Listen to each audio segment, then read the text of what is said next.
All right. Hello, coffee makers, not coffee takers. He is the master of cyber farms, Alfredo B. Nash Jr., and I, the people's chief, Dr. Joseph J. Miller Jr., and we're your hosts for the Cyber Coffee Hour.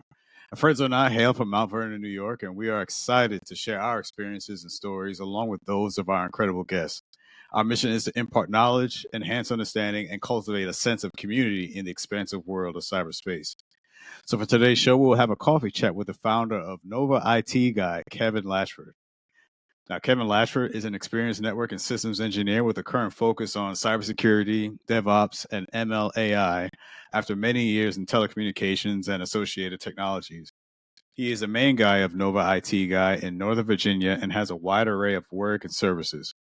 He has recently been featured on the Frank's World podcast with Frank Levine, discussing his recent work on the security implications and vulnerabilities of large language models, or LLMs, recently published and presented at the Northern Virginia Cyber Meetup in Sterling, Virginia.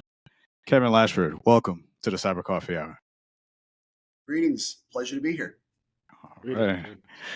Good. Glad to have you on the show. So I guess, Kevin, for one, again, thank you for coming through, and just how you been? You know, what's been I guess how's the weekend been treating you? The weekend's been very lovely. It started out very nicely at AWS Community Days here in Arlington, Virginia. I had a great meetup with a bunch of my colleagues, and we got to talk a lot about AI and cybersecurity in the cloud context. So it was quite an interesting way to start the weekend, and it's been a very quiet weekend thus far, and very pleasant. Fredzo, what about you, sir? Grinding. I just started my pesticide applicator class. So I'm doing that at nights on Thursdays. So I'm back in that green side rotation. Side of the desk of that, I'm doing some FEMA training for incident command systems. Didn't know it existed. So I'm on that now, doing that side of the desk and trying to double dip there between the two, that is. And then also I'm getting hit up by my cousins talking about this potential Subway Series thing going on. Oh yeah. Yankees and the Mets, they're blowing me up. Saying am I paying attention? I'm not. I wasn't paying attention. Man. Well, you're missing out because I was definitely paying attention. I was locked into the game last night. So yeah, so Yankees they won the ALCS. They won the pennant. So they're going to the World Series first time since 2009. It's been a long time. Can't believe it's been that long.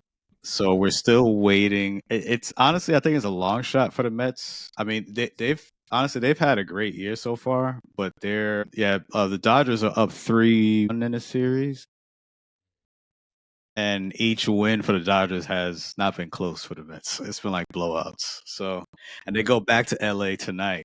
So I don't know. It would be nice, but I think it's going to be Yankees Dodgers World Series. So we'll see how it goes. But I was definitely screaming like a madman last night on the last out. Definitely. October. It's October. It's baseball time, man. All right, so let's get into it. All right, so Kevin, with your background in telecommunications and your current focus on cybersecurity, how do you see the fields intersecting in today's rapidly evolving tech landscape? Well, especially considering the fact that, pretty much they're merged in this little object right here. Basically, I mean, in most of the world, mind you, this device right here is the personal computer in many parts of the world, because this is where mobile, especially, is where a lot of the infrastructure is, mobile telephony. So I think that's a definite thing, because if that's the most common node out there, well, that's the thing most likely to get taken down and get hit. So I think that's definitely it. But I think it's an extension of where we've been going. When telecom really started bounding, especially with the breakup of Ma Bell in the mid '80s, competition came in, innovation came about. Around the world, also their telecom systems denationalized, so there was a lot more competition, more things like that, which became the breeding ground for what became the networks that made the early internet the internet today. So now we've built the road, now we've got to secure the road. And now that we've got to where we need to go, now we got to protect it to make sure, the travelers on the road aren't being robbed by highwaymen, and, nobody's trying to blow the road up. And that's where I think cybersecurity now comes in, because I think that's the next big frontier of the virtual infrastructure. Gotcha. Nice. Gotcha. Right. All right. So we'll jump into the next one. As the main guy of Nova IT guy, how do you balance your work across cybersecurity, DevOps, ML and AI, excuse me, and what are the synergies between these and the benefits for your clients? Well, in regards to cybersecurity and DevOps, they're becoming one and the same because most operations today are moving into the what we often call DevOps methodology, which is an extension of Agile, but applied to I think a broader context. And I think that's the way we're doing things now. And I think cybersecurity is going into that because now, especially now that we have this very reiterate agile method of developing infrastructures and solutions, now security is now being brought in. It was often said a few years ago even that security was an afterthought. Now it's become part and parcel and central to it. We're now hearing the words DevSecOps coming from shift left, secure by design. So Right. now the DevOps methodology is being applied to security to make sure the job is done right the first time, every time. 100%. And now it's come even bigger with AI. Yeah. Yeah, and I see those becoming like you said, the afterthought of security as a feature, and the security becomes a software factory in itself, especially with like the secure by design mantras coming back, the SDLC or secure SSDLCs.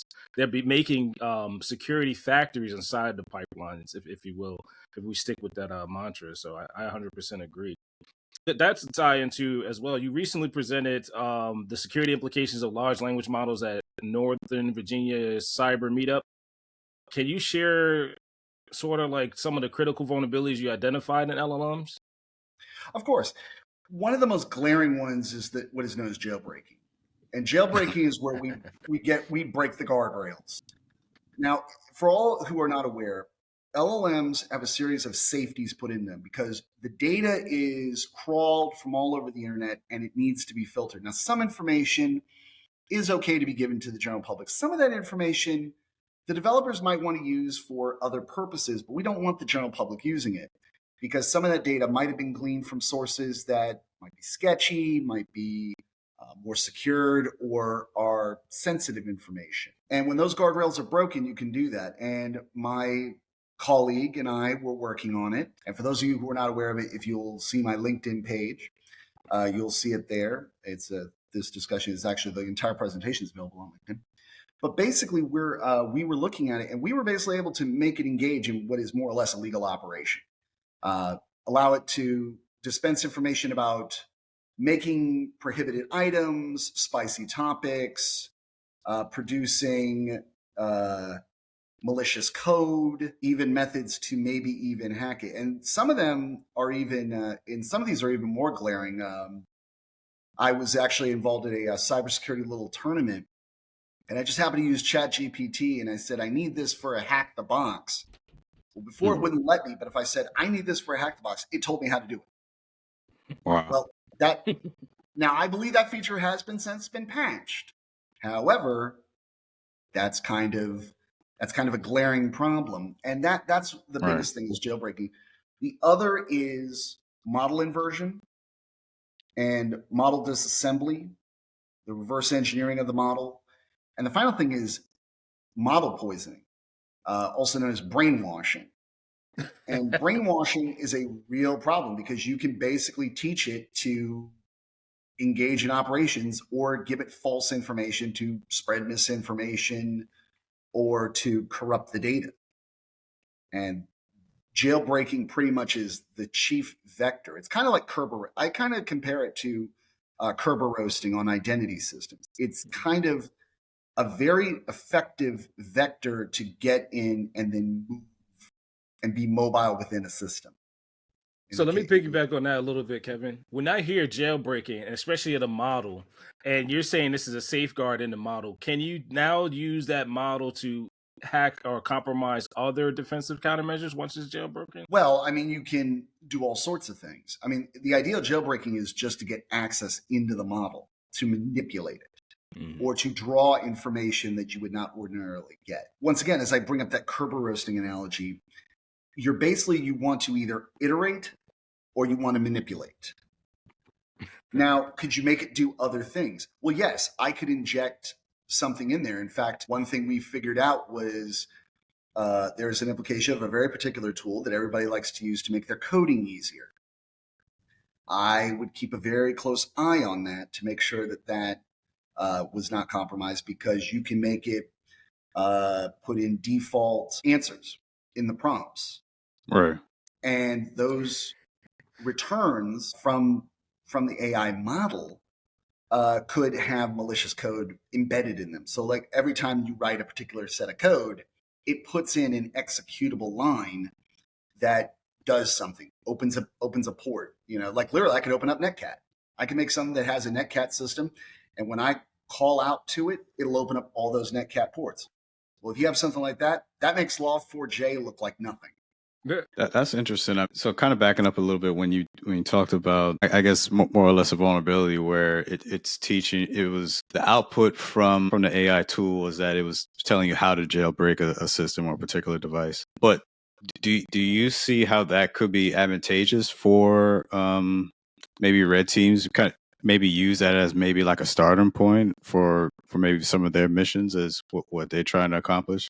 I mean, I understand like for maybe you don't want that out for the everyday user, but do you see that more for like maybe like intelligence or organizations that may see value in that?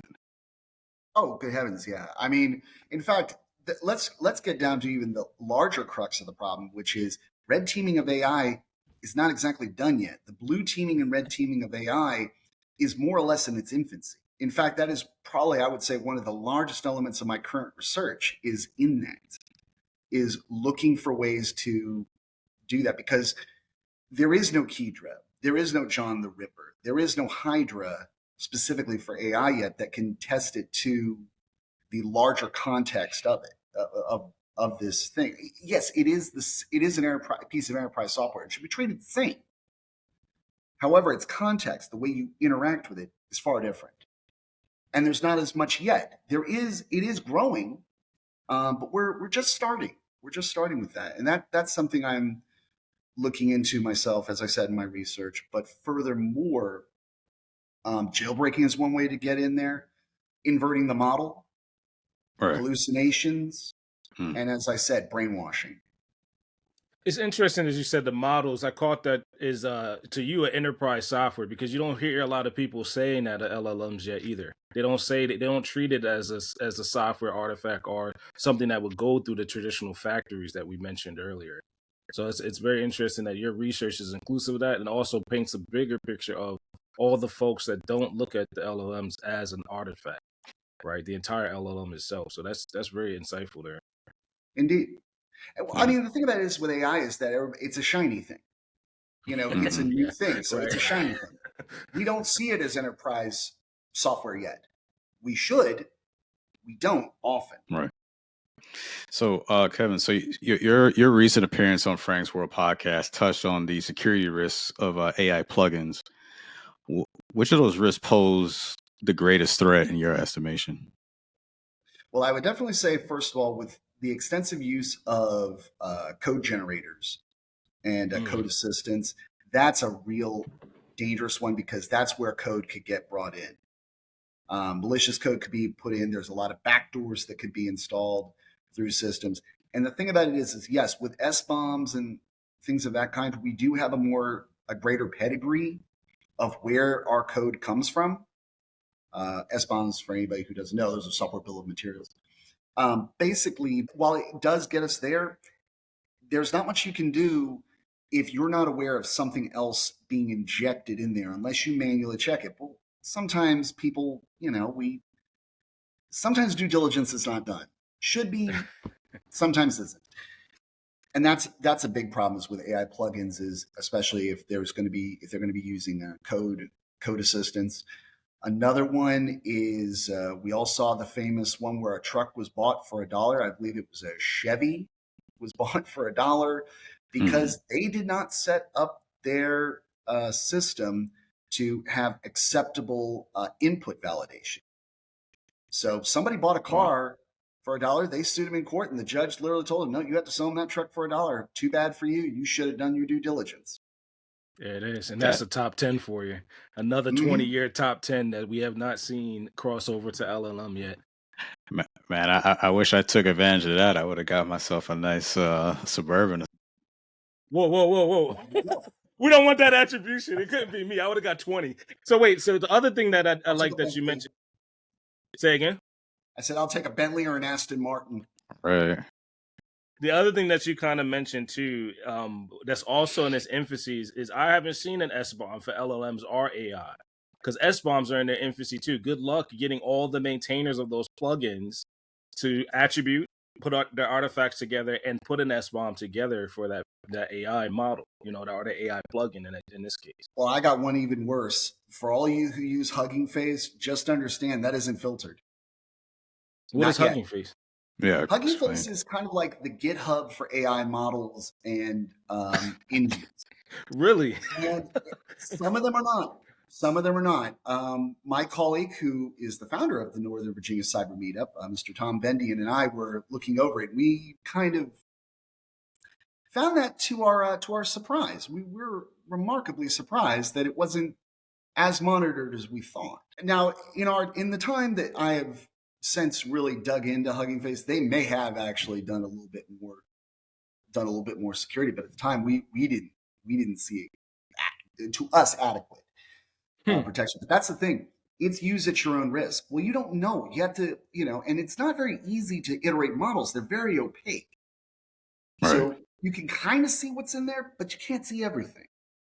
So you have to be very, very careful about what you're putting into your system. And you need to vet it to make sure that it's like that. And that's not just for the data sets. That's not just the models. How about your AI agents? Okay, have you protected them against something like SQL injection? Have you? Have you looked into, is there a separation between the model and the agent? I mean, can someone get through there? You need to make sure there's probably, a very clear airlock between the two, because if somebody can get in through the agent into the model, Right.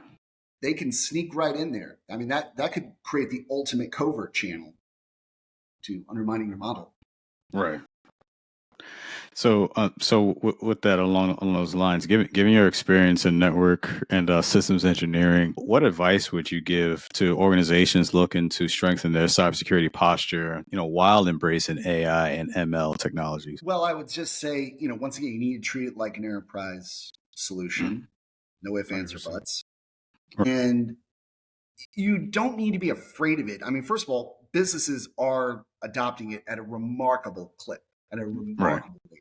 I think I saw the other day, it was about 80% on earnings calls they heard were talking about AI adoption of one kind or another. But your security divisions in your company should be focused on it. If you have an MSP, an MSSP, they need to be starting to talk about it. You need to be looking into it. And definitely one other thing, and this is something that hopefully we've learned from cloud. We should definitely be applying it to AI too. Mhm.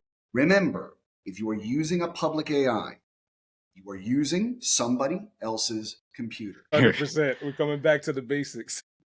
So Right. if you do that, it is probably wise. We moved from, okay, we're going to go and put everything on the cloud from our private system up into the cloud. Now we're going to hybrid. That's what you need to do with AI. Keep your most important cards close to your chest like you would in a game of poker. Exactly.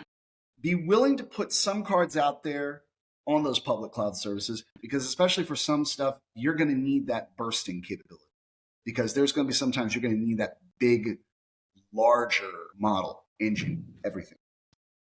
But for some of the more sensitive stuff, especially with privacy laws, I mean, America hasn't gotten to GDPR. I have a sneaking suspicion we are one day going to get something like that.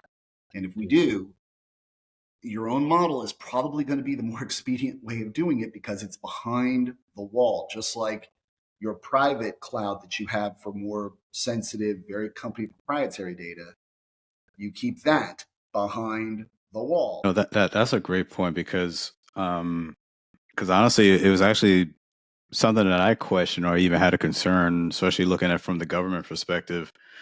when we first saw NSA adopt AI or build out the AI center when General Nakasone was still the director.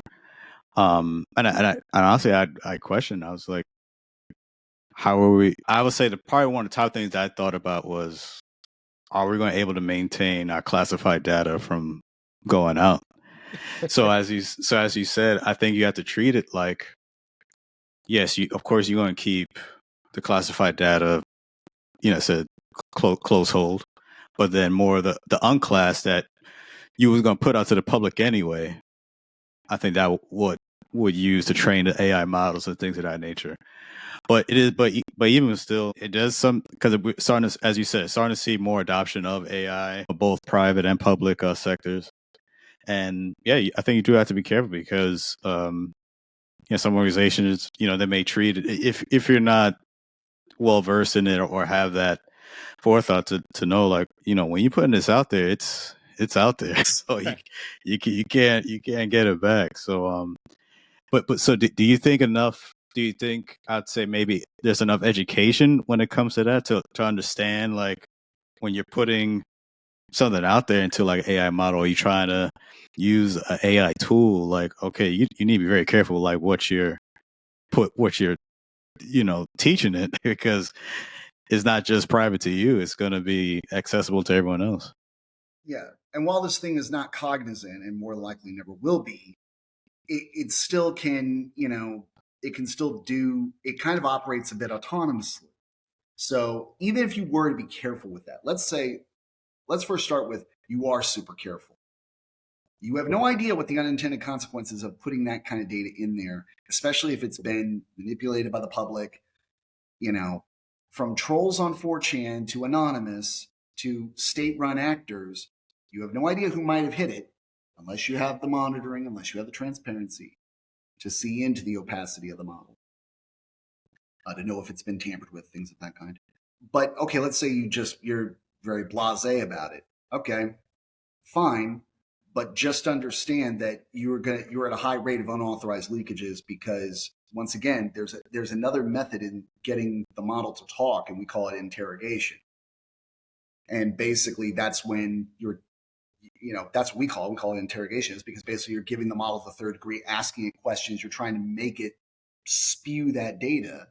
Well, if you get that unauthorized leakage, which some models have actually had happen, which is why, by the way, the government has actually put in massive prohibitions about using AI. Right. Once again, as you said, once it gets out there, it's out there, and it can be rather easy to obtain because it doesn't follow the usual security checks. It doesn't follow the normal classification scheme. Right. And that brings us even to the bigger question about data ownership. Who's the data owner? Who's the data custodian? Who's the data? I'll take that one, because you guys, I was sitting there biting the inside of my cheek, because I'm a private cloud enclave, person. I always thought it was insane to me that we didn't have our private enclaves already established, because all that comes with it: my data classification, my monitoring standards, who came into my cloud and touched what, right? And then who can I revoke? Well, the biggest thing I've seen in the last 10 years is we used to be able to evict people from private cloud. We used to be able to deprecate certain data sets and say, listen, you didn't play by the rules, get out. Now, in the advent of public cloud, it's a complete commoditization. Like, oh, we need everybody to come in and misconfig. I just hate not taking any shots. Just what I've observed is private cloud always had what you mentioned. The security, I like to call them the outer havens, right? To your point, Dr. Joseph, too, we always had that means of seeing in a private cloud, a hybrid environment, conversion of one site security plan or one particular model classification, who's doing what, when, where, and how, and why. And then they violate, get them out. It's the same thing that has to happen with the models. If we see university data sets, hospitals, critical infrastructures, not abiding by this private enclave, get them out. Sanitize them, delete them, deprecate them, right? This has to come back to this mindset, because to your point, it's going to be a wild, wild west. It's going to be all of this chaotic infrastructure, chaotic, model sets being used for malicious, let's say, intents and purposes, and we can't attribute it back to one single university or one single critical infrastructure. It'll be many data sets compromised in our environments here. And they like to say convergence, which I hate using that word, but it's not a controlled environment unless it's converged. So a lot of research has gone into that to say, look, once you get into this wild west mentality, start classifying, start monitoring thoroughly, start asking those actors that are good and bad, like, you will be deprecated once you break the rules. That's a hard stop. Like, there's no exception to that. Until we start doing that, I'm getting ready for Skynet. I'm gonna be real. I'm getting ready for like this whole aboleth of out of control models that no one can attribute threats to, unfortunately. So we have Kevin Latchford here on the Cyber Coffee Hour, founder of the Nova IT Guy. Second half of the show, just learn a little bit more about Kevin and going a more lighter route before we close things up. So, Kevin, what are the most significant emergent threats in cybersecurity today, and how should organizations prepare for them? Well, I think one of the largest is probably the increase in state actor-led cyber incursions, GhostNet in China, the cyber wings of the Russian Federation's FSB and SVD, probably the cyber divisions in Iran, North Korea. Definitely, for many who do not know it, except for those of us who played Mercenaries 2, Playground of Destruction, you might remember. Wow, you brought it back.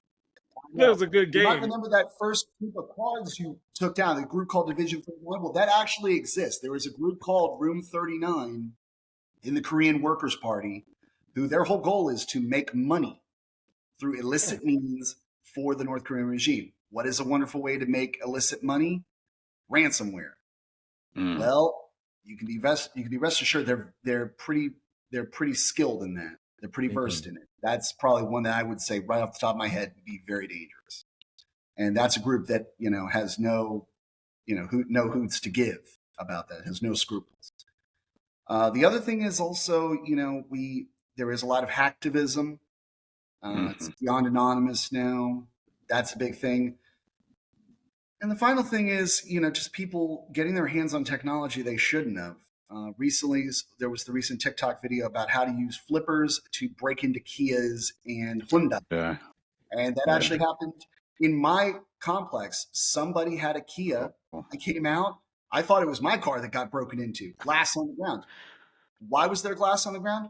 Because this young enterprising genius got the start codes, got the engine run codes, but failed to add the lock codes to his flipper. So because he had the engine started, everybody wanted to get in. So I guess he finally just took a brick and busted a window in so that it could go joyriding in the car.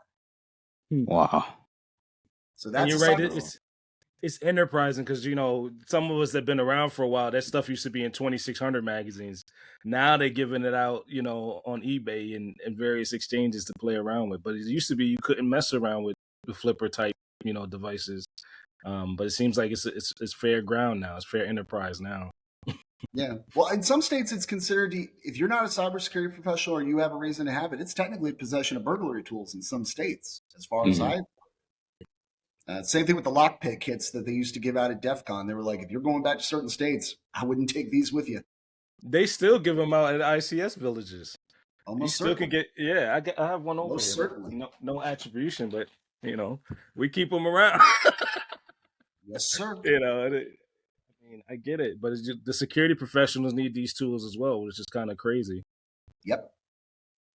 Well, what was the first piece of technology that sparked your interest in cybersecurity?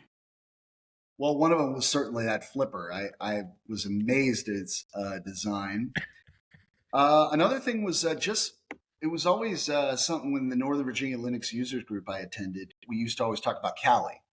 Yeah. So I had my hands on that. I recently played with the purple iteration, which I find remarkably fascinating. I would say those two really got me into cyber extensively because I just saw what the thing could do. And when I was working with Polito Inc., I was one of the guys who was building all the jump boxes in there. So I got to really work with it on the ethical hacks, the pen tests that we were doing. And that really got me moving from just being a general IT engineer to becoming a cybersecurity practitioner more or less full time. It's crazy. It's crazy how that story goes too, because I remember when Kali was backtracked back in the day, and it was kind of a little small baby distro, right? That only like fringe Linux users were using it, and now it seems like it's the de facto for offensive security. Well, I mean, Mr. Robot really promoted it. Oh yeah. Yeah, Mr. Robot really promoted it. I cannot tell you enough how much. I mean, not that it's not my moniker when I win contests and stuff, that I'm always going under the moniker Mr. Robot. That has nothing to do with it, but but definitely That's probably like my most favorite IT cybersecurity related show because I felt it was the most accurate one that you could see. I mean, there's been a lot of movies that's been put out, but you could watch it 5 minutes in, like, all right, this isn't real. Yeah. Like you could tell, you start analyzing, and it's like you can't even enjoy it. But Mr. Robot's probably the best one I've seen so far. It didn't dawn on me until the second season that they actually had real technical consultants. They had like elastic consultants, they had former military, they had all types of technical consultants to make sure, hey, when he's in this scene, I think the thermostat scene too was the biggest one. Like, make sure make sure it's like no mistakes in this scene. So you're right. It's probably the greatest reference today. So that plays into another question that we have for you. What would you say are some of the key challenges you faced during your journey to success, and how did you overcome them? Well, the knowledge base. I mean, I come up from the ranks in IT. I wasn't formally schooled until recently on cybersecurity. It was all on the job and by trial and error, school of hard knocks. And that was the biggest thing, was developing the knowledge base when, it's kind of restricted as is, to the industry. And a lot of it is kind of, and practitioners, they're kind of like, the craftsmen of old in the guilds. They don't really reveal the trade secrets. And you kind of got to learn it yourself. And you got to have, and the other thing is also just the experience of just, okay, I know what the tool does, but what's the best possible way to use it? Not always self-explanatory. Sometimes is, sometimes isn't. So you got to get that creativity, and that's something that I had to learn. But if you have a rather creative mind, you can kind of figure it out. Yeah, and I like the guilds reference for folks that are listening that don't get it. That's an MMO, multiplayer online kind of reference there. I was talking about in medieval times, but whatever. Well, I didn't know any of that until I actually started playing those games online, man. So you're right. You got to put the paladin armor on and get out there and get curious, get experimental. So what would you say so lighten up a little further here. What would you say your favorite coffee preferences that get you through the day? Well, I mean, if there was one thing I'd say, as far as coffee, I can just get my hands on probably Royal Farms, simply because literally $3 will buy you a big gulp size of very high quality coffee. I'm very particular to the pumpkin spice they've been doing recently. It's October. It's about that time. Oh, yes, hey, They also have the creamer too, which is lovely.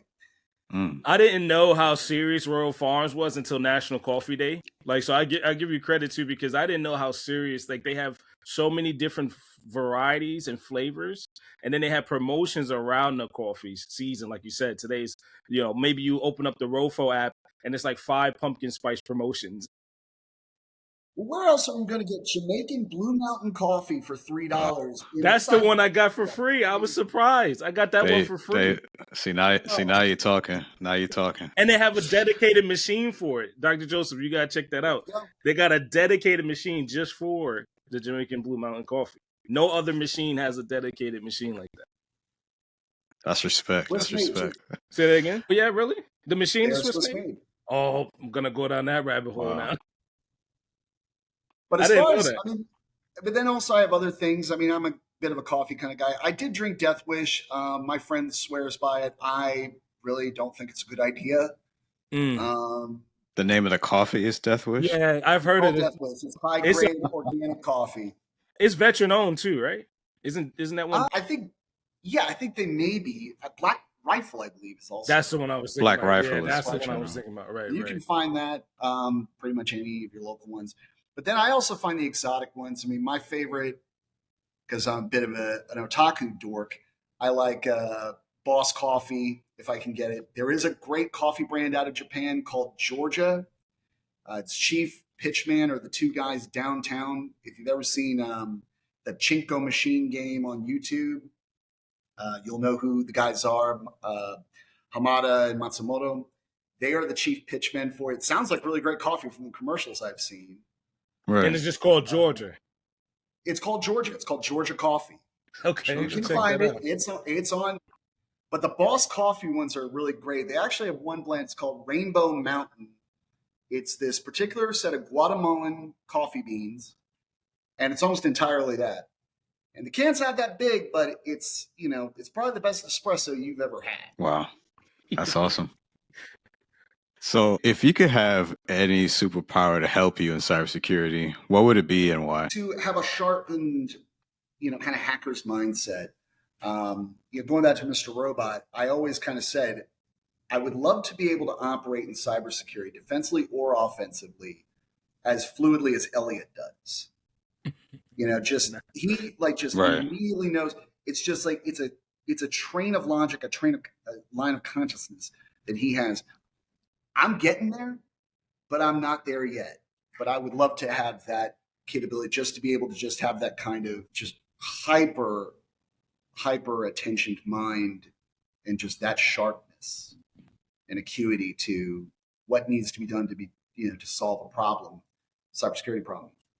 I would love to have that capability, because, man, then you wouldn't be no challenge would be too great, no incident too tough, no vulnerability insolvable. Nice. Do you feel like your background mostly on the defensive side will make you more capable on the offensive side in that hyper focused mind?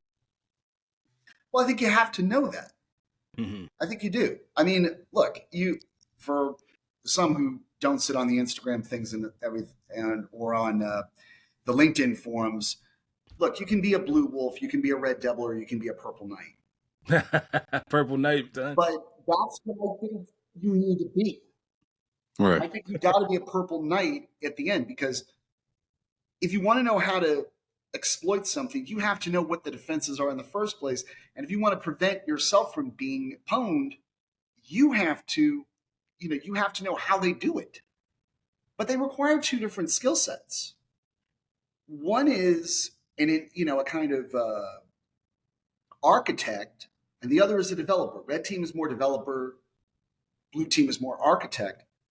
But strangely enough, we're going in that direction. If you're a network engineer today going for your CCNA, you have to know AI, you have to know Ansible, you have to know Terraform, you have to know, NetNico. So you already have to be a bit of a developer. And even if you're a developer, you have to know the architectures of the computers you're working on, the systems you're working on, how the networks are set up. I mean, even a developer who's working on a web app probably has to understand BGP at least a little bit. So it is getting, actually, strangely enough, because of the paradigm shifting in the rest of IT, it does make this kind of thing, more easier than it was before. Right. That being said, you have to have a particular mindset to do this, and I think being skilled on both sides is better. For me, I like doing the defensive because I like catching the bad guy. I mean, I kind of want to, I want to be, and I often say, and I really think that, by the way, those logos should be replaced. I think that red team should be literally Deadpool, and I think defensive should be Batman. I think that's actually more fitting. But that's just me. That's actually pretty cool.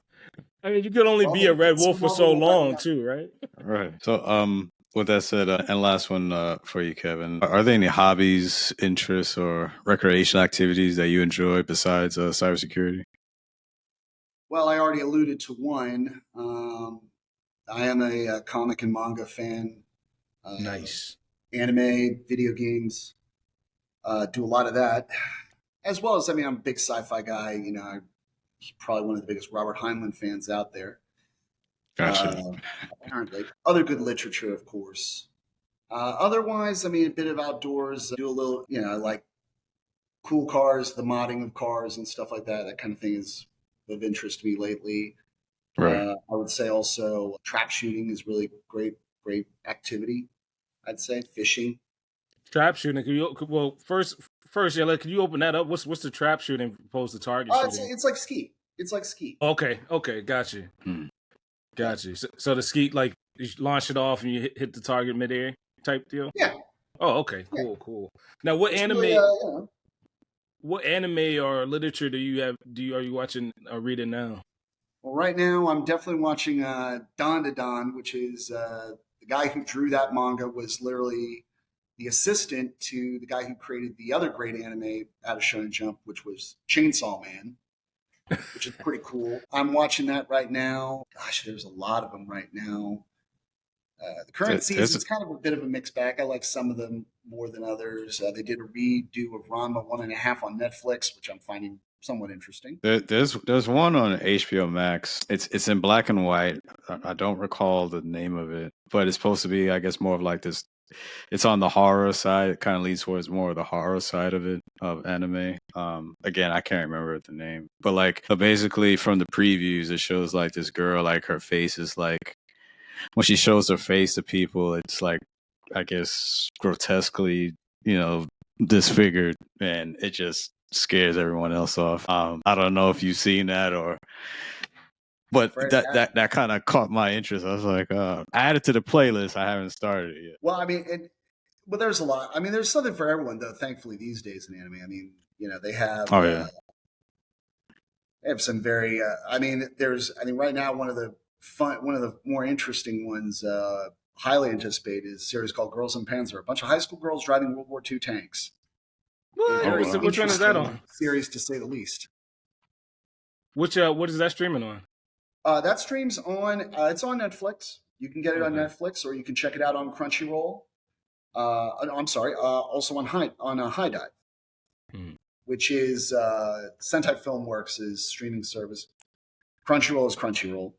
Used to be Funimation back in the day. They've merged. Right. And Viz Media, who recently just released the last chapter of the Sailor Moon series, the Crystal, which is more closer to Naoko Takeuchi's original manga, which a lot of people enjoyed back in the day. We were able to kind of see the ending of that, the way the story was originally told.